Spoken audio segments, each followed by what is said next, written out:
Ok, Y gracias. ahí, Julio, ¿cuánto tiempo tendrías que biopsiar una lesión de la boca que no se quita? Que se le sale una úlcera en la lengua. ¿Cuánto tiempo hay que biopsiarla o en el carrillo?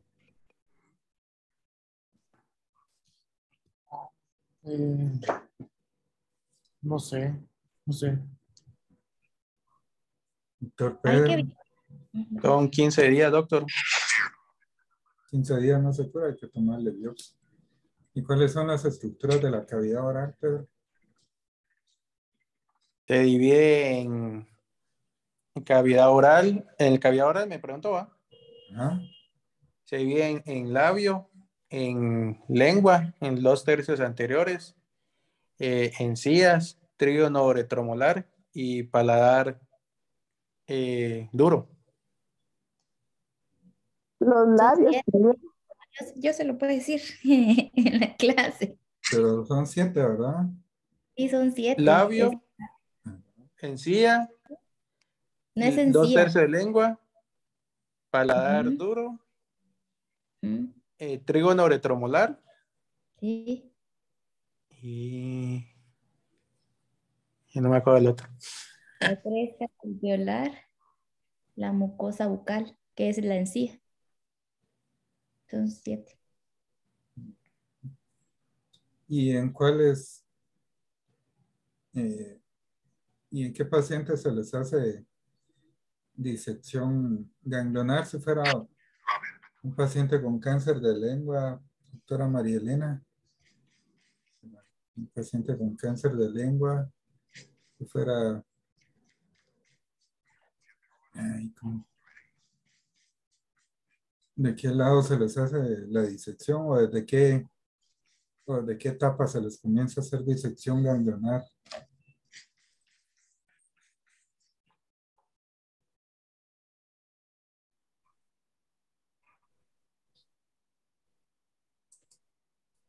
Mm, mm.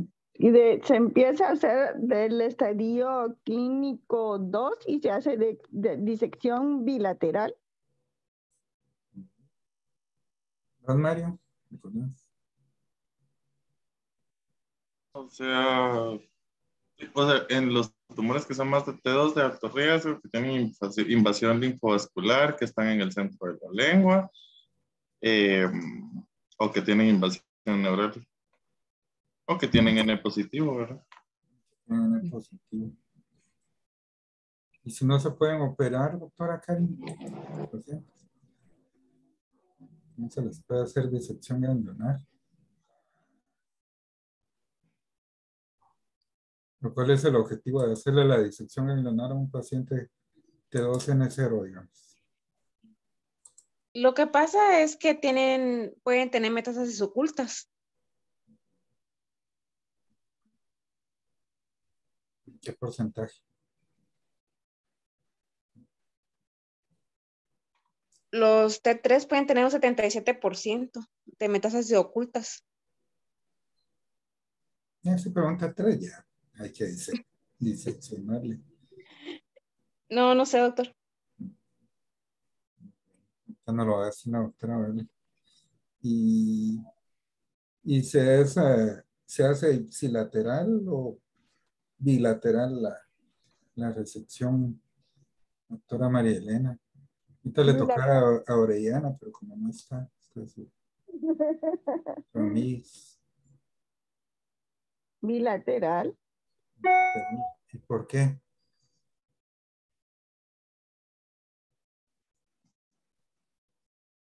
Por los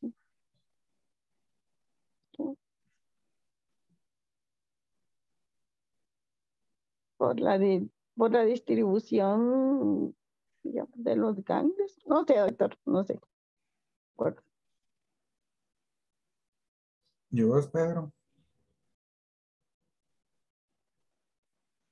Pues como si es de un lado, si fuera lengua, es ipsilateral, doctor, y el otro solo se irradiara. Es por la misma diseminación. A menos que tuviera un T más alto, como decía Karin, T3 o T4, pues ya se valora la bilateral. a pesar de que sean no papales. A ver qué dice la doctora, vale. Más adelante, doctora. Bueno, les voy a dejar de ver. Hoy vamos a hablar sobre, bueno, les voy a hablar sobre las generalidades del cáncer de la cavidad oral. Son 7 subsitios anatómicos de la cavidad oral, pero como preámbulo, pues el cáncer de la cavidad oral es un cáncer que es bastante frecuente en países en vías de desarrollo, aunque pues no es infrecuente en países desarrollados. Este representa casi no, el 11º lugar de cáncer a nivel mundial. En hombres en India es más frecuente, ocupa el primer lugar y en las mujeres tailandesas ocupa el segundo lugar. La histología más común de este cáncer es el de células escamosas y los principales factores de riesgo pues son el tabaco y el alcohol. El tratamiento, pues como generalidad, el tratamiento de base tiene que ser la resección quirúrgica con o sin terapia adyuvante posoperatoria, pero esto pues depende de la etapa clínica en que hagamos el diagnóstico y posteriormente el abordaje terapéutico. Entonces, importante conocer los subsitios anatómicos de la cavidad oral, que son 7, porque dependiendo, aunque son bastante contiguos, dependiendo de la anatomía, es el abordaje oncológico que le vamos a dar. Hay que recordar pues que para este tipo de cáncer de la cavidad oral pues se necesita un abordaje multidisciplinario, terapéutico para un mayor control oncológico. Entonces tenemos el labio superior e inferior, que sería el número 1, la mucosa bucal, la cresta alveolar, que hay cresta alveolar superior e inferior, es esta, cresta alveolar superior e inferior, el trígono retromolar, el paladar duro, el piso de la boca y los 2 tercios anteriores de la lengua, porque la lengua fija ya corresponde a la orofaringe. Epidemiología a nivel mundial es más frecuente en hombres que en mujeres y el riesgo va a aumentar con la edad. Las tasas de supervivencia a los 5 años son alrededor del 50%, pero esto es porque se diagnostican ya en etapas clínicas 3. A partir de 1990 al 2013, las estadísticas pues, reportaron una disminución de la incidencia del cáncer bucal del 2.1% en los hombres y del 0.4% en las mujeres.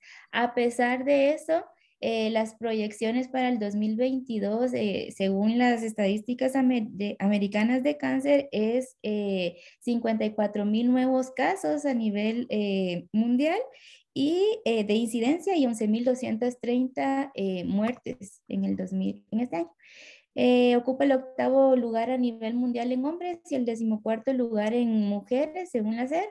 La edad media del diagnóstico de la lengua y del cáncer de la cavidad bucal es de 62 años y del cáncer del labio de 65 a 70 años. Es más frecuente en la raza negra que en los caucásicos en ambos sexos y se han hecho estadísticas, esta es de Florida, en donde demostraron que en los hispanos hay más riesgo en pacientes puertorriqueños que en pacientes mexicanos o cubanos. En cuanto a la descripción topográfica, pues los nuevos casos estimados con tasas estandarizadas por edad para el cáncer del labio y boca son 4 por 100,000 habitantes. Importante mencionar que a pesar de toda la educación de disminuir el consumo de tabaco y de alcohol, el cáncer de la cavidad oral sí está disminuyendo, pero no el cáncer de la lengua. Representando el 20 al 45% de los carcinomas de lengua y es más frecuente en el lado izquierdo, sobre todo porque la mayoría de las personas son diestras y entonces ahí se va más a la izquierda, entonces es más frecuente las lesiones ahí. Y en los labios representan al 20 al 30% de los carcinomas orales de las células escamosas. Mortalidad.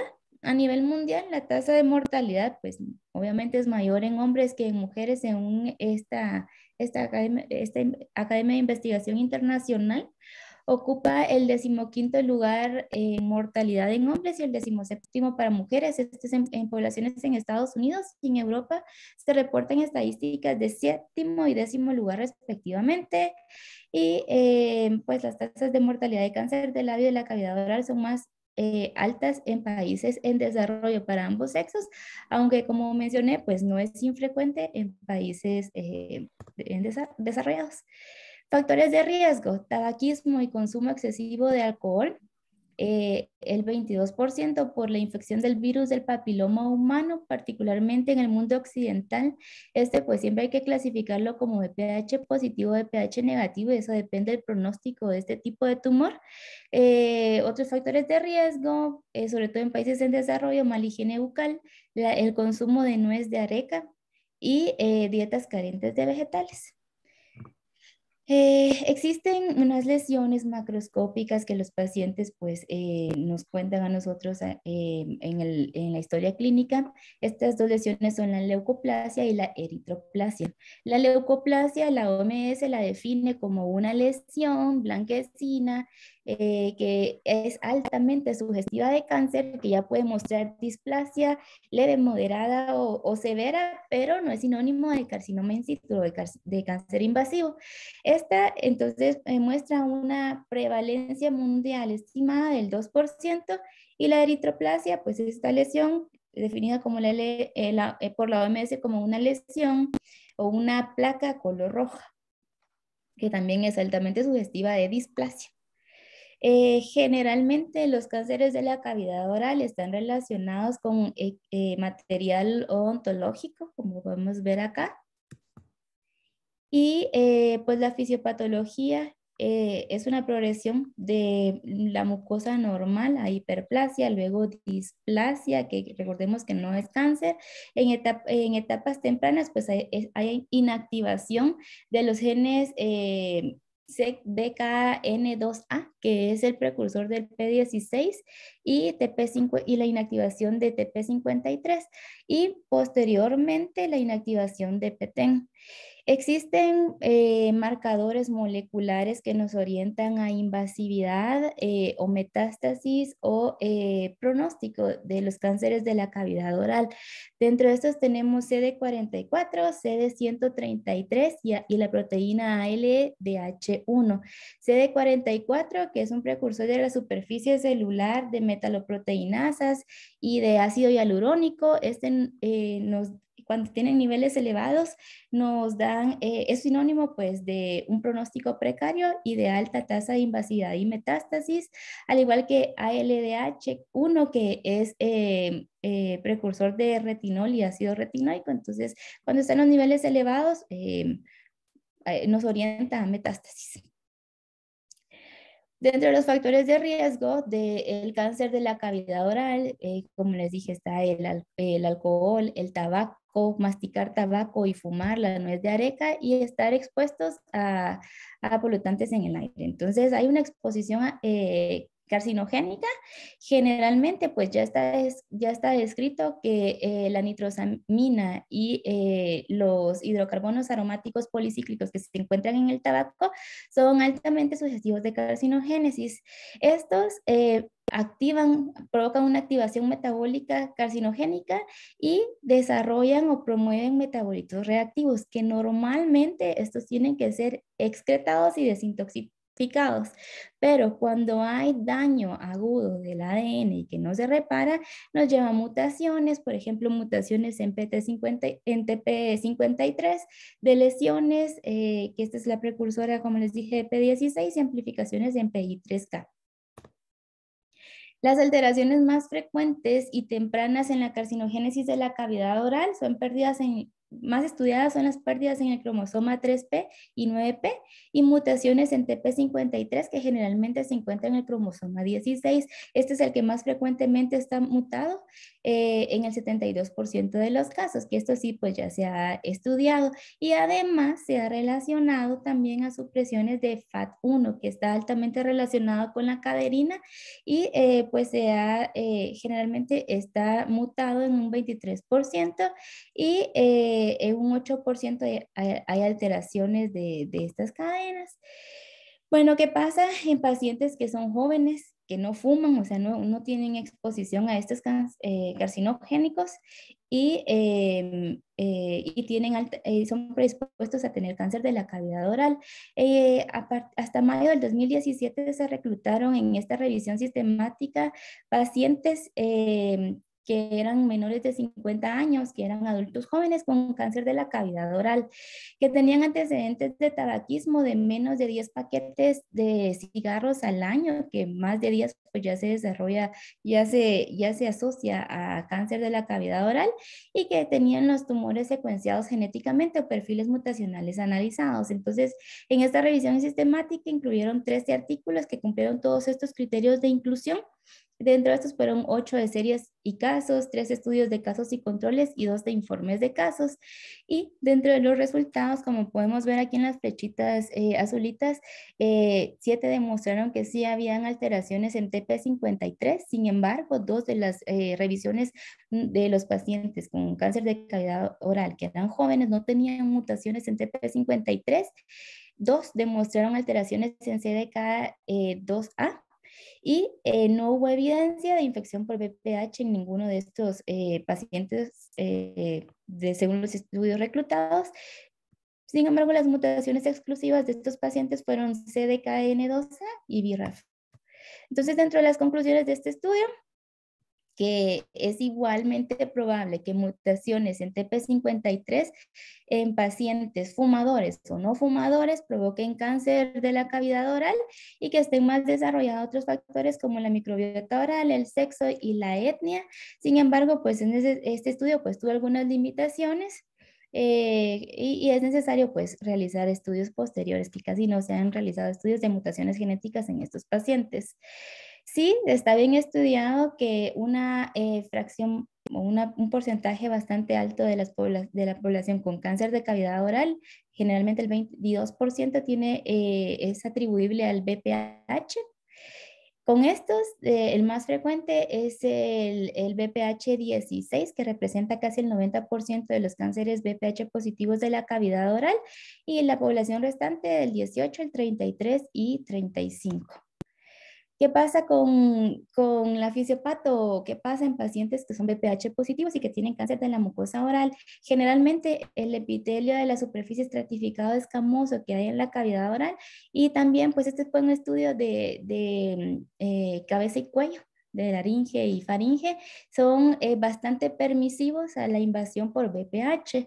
Esta infección transformante provoca una excreción desregulada de las oncoproteínas E6 y E7, y con esto la supresión de los genes supresores de tumores P53 y la proteína pocket del retinoblastoma, ¿cómo se llama este?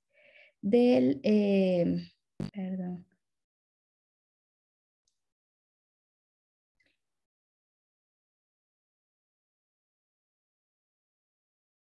Del retinoblastoma.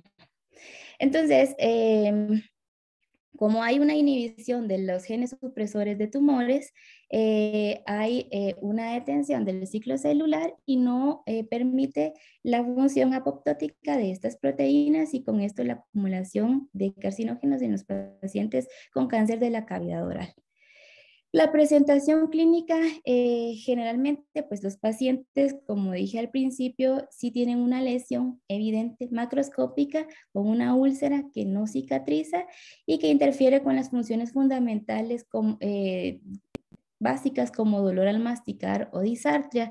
Esto cuando es VPH negativo. Cuando tenemos pacientes que son VPH positivos, pues generalmente siempre se asocian a una nueva masa indolora a nivel de la región 2 del cuello, generalmente porque ahí están los ganglios linfáticos en el nivel de la yugular superior. Entonces, y recordemos que son pacientes adultos porque generalmente, pues, como dice acá, son pacientes que presentan síntomas después de 10 o 30 años, básicamente. Entonces, toda masa en el cuello, todo tumor en el cuello, hay que biopsiarlo. El diagnóstico básicamente es histopatológico.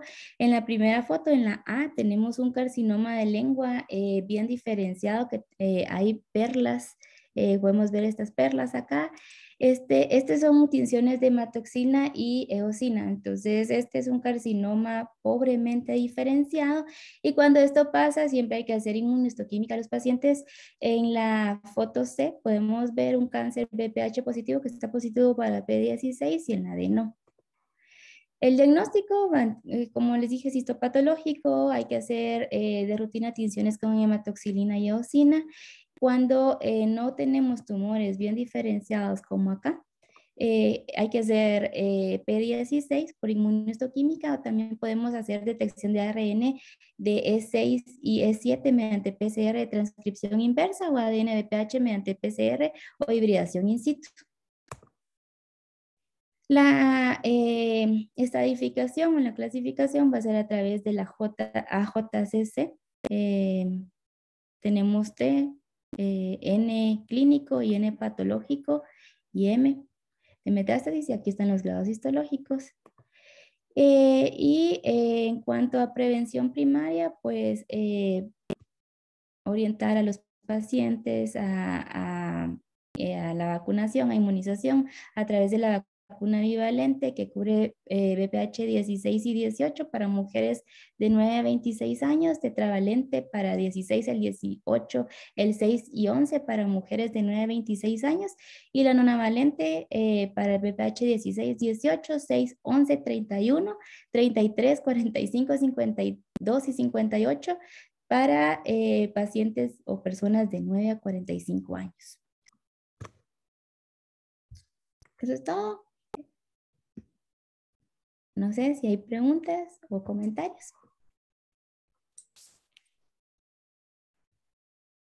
Y entonces, según esto, todos los pacientes con cáncer de cavidad oral hay que buscarles BPH, doctora. Eso es lo que nos quiso transmitir. Sí, doctor. Sí, doctor. Aunque hay, o sea, otros factores de riesgo, tabaco principalmente, más si son, si consumen más de 10 cajetillas al año y BPH, que es el 22% de los pacientes. ¿Qué opina el resto de la comunidad? O sea, yo sabía, doctor, que no sé si sabe mal, que la mayoría de BPH es en orofaringe. Y entonces eso ahí hay que buscarle primario que más o menos eso se da en amígdalas, pero no sé si estaré mal. Ujú. Si es realmente un tumor de labio, pues no le busca uno papiloma o de lengua o ser anterior, no le busca o alveolar o de mucosas, no. Realmente de cavidad oral no le busca uno mucho, ¿verdad? Porque no le va la etiología es cigarro, es tabaco y alcohol. Solo los de orofaringe sí se les busca BPH. ¿Y cuál es la prueba para buscar BPH, Valeria? P16 por inmunohistoquímica. Ujú. Entonces ahí con eso. Bueno, y mencionar también que el tratamiento en etapas tempranas es quirúrgico. Ya cuando tenemos etapas pues posteriores, están los estudios RTOG, el 0195, que compararon brazos con cisplatino, o sea, con radioterapia y radioquimioterapia, que la radioterapia era cisplatino, que se da cada 3 semanas, 100 miligramos por superficie corporal total, y se demostró que pacientes, como dijo Mario, que tenían factores de riesgo, que era extensión extracapsular y tenían ganglios positivos, en el seguimiento a 10 años, pues se beneficiaban de quimioradioterapia. Sí, realmente esos cánceres de boca, casi todos los estudios están hechos en pacientes con cáncer de cabeza y cuello en general, y los cánceres de boca eh, son son bien pequeños, ¿verdad? Realmente uno, aquí el oncólogo, para los tratamientos de quimio y radio concomitante, casi no tenemos mucha tela para cortar. Digamos, un cáncer o se opera o se le da radioterapia. pero pues para casi estudios en etapa 2 dándoles tratamiento concomitante, casi no hay. Entonces ahí está que casi no tocamos tablita. De ahí esos pacientes o deben ir a operarse o a radioterapia. Y lo otro es que un tumor de cuello, de labio inferior, casi siempre es un tumor epidermoide, y uno del labio inferior, pues uno debería buscar otra etiología, ¿verdad? Todos los tumores del labio inferior son los epidermoides. Fue buena la clase, pero muy poquito, doctor. Creo que en 12 minutos la terminó, es un nuevo récord. Pero bueno. Entonces ahí estaríamos. Mañana, ¿a quién le toca clase? A mi doctor de lengua. Vamos a ver si logramos los dos con Mario, o si no, pues vamos con lo de Mario primero y la otra te tocaría a vos. Bueno, doctor. Nos vemos. Bueno, buenas tardes. Adiós. Feliz tarde. ¿Qué es tu cámara, Julio? Mañana